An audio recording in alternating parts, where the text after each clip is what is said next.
Is there actually a cure for dementia? Or are families being misled by hope that sounds empowering, but it's not true? If dementia really could be cured with nutrition or insulin control alone, families wouldn't still be watching their loved ones decline. Believing in false certainty doesn't heal brains. It delays real health, costs time, and creates devastating guilt. Families arrive in clinic exhausted, confused, and sometimes angry after trying supplements, restricted diets, and some online protocols, something that they found on Google. They believed they were doing everything right. And now they're years past the window where early intervention could have helped the most. This isn't about defending the system. It's about protecting your brain, your time, and your hope. Hi, I'm Roosevelt, Neurology Nurse Practitioner, and I work directly with Alzheimer's, vascular dementia, Lewy body dementia, and mixed dementia patients. I also believe deeply in lifestyle medicine, metabolic health, stress regulation, and prevention.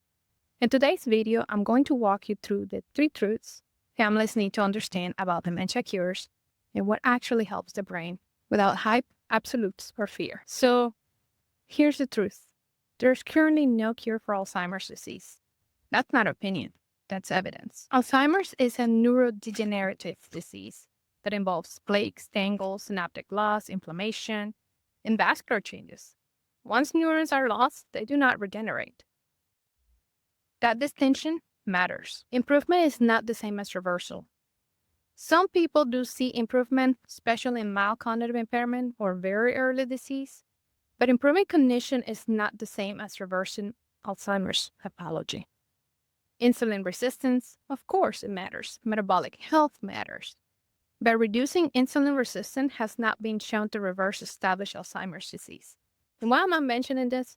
Because that's all I see online. I see a lot of people talking about that. And these things are not very helpful. There's a lot of false hope out there that create guilt, not healing. The body can heal to a point. Yes, that is true. But the brain is not a muscle. You can't rebuild once there's structural damage. So telling families otherwise creates a lot of crushing guilt. And then they start going like, well, what if I would have changed their diet sooner? You know, this is not about willpower. It's not about punishment for bad choices. Now, lifestyle interventions, absolutely, they do matter. They do reduce risk. They might slow down progression in some cases, and they can also improve quality of life. They do reduce behavioral symptoms. They support caregivers. But none work in isolation, and none replace medical evaluation. Healing is not either or, it's both and. Dementia is not one disease. Most patients have mixed dementia, Alzheimer's plus vascular damage, metabolic stress, inflammation.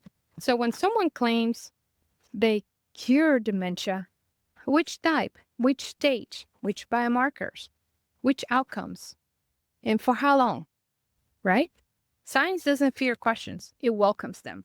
Now, real empowerment, it's knowing what you can control without being misled by absolutes. You can reduce risk. You can support brain resilience. You can advocate earlier. You can avoid harm. That is real power. Now, if this is bringing you clarity instead of confusion, subscribe to this channel for more dementia education without the hype. Turn on notifications for this dementia filler series. In the next videos, I'm going to be breaking down early signs family miss, what actually helps slow decline, and how to respond without making things worse. Because knowledge doesn't just change outcomes, it changes how you show up.